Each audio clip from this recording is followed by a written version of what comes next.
এটা রাজতন্ত্র না, এখন গণতন্ত্র। রাজতন্ত্রের দিন শেষ, রাজতন্ত্রের দিন আর নেই, এটা বুঝতে হবে। গণতন্ত্র হচ্ছে আসল।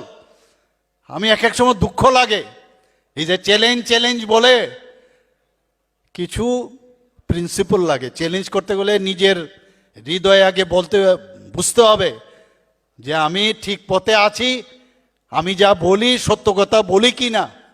কালকে চ্যালেঞ্জ বলছে, তোমার কাছে আছেটা কি? এ সাম্প্রদায়িক সুড়সুড়ি দেওয়া ছাড়া।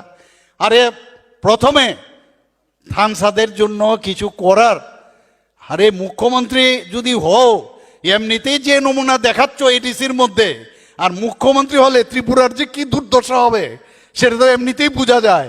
যে হারে লুটপাট এই সামান্য একটা এডিসির জন্য আর কি হবে সেটার তো অলরেডি মানুষ পিকচার দেখ চুকায়। এখন স্বপ্ন দেখছে মুখ্যমন্ত্রী হলে কি হয়ে যাবে, আপনাদের কি করবে। এক একজন যারা ফরেন ট্রিপ বিভিন্ন জায়গায় যাচ্ছে, এরপরে আমার তো মনে হয় ওই চন্দ্রালোকে যাবে, তারপর থেকে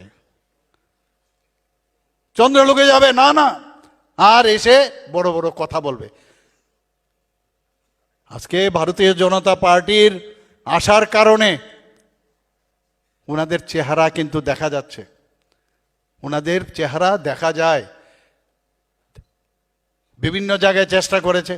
সবচেয়ে বেশি আমার মনে আছে থানার মধ্যে গিয়ে একটা ছেলেকে মেরেছে। সে কে ছিল? ও তো থানসারই ছিল। থানার ভিতর ঢুকে একজন ছেলেকে মেরেছে কিনা মনে আছে আপনাদের ফটোটা? তাহলে থানসা ছিল, তখন থানসার কথা মনে ছিল না। আজকে আমাদের এক থানসার কথা খুব মনে পড়েছে। সে হচ্ছে আমাদের আগামী দিন মনোনীত প্রার্থী, আমাদের যে রামপদ জমাতিয়া। খুব সুন্দর করে ওনাকে ধন্যবাদ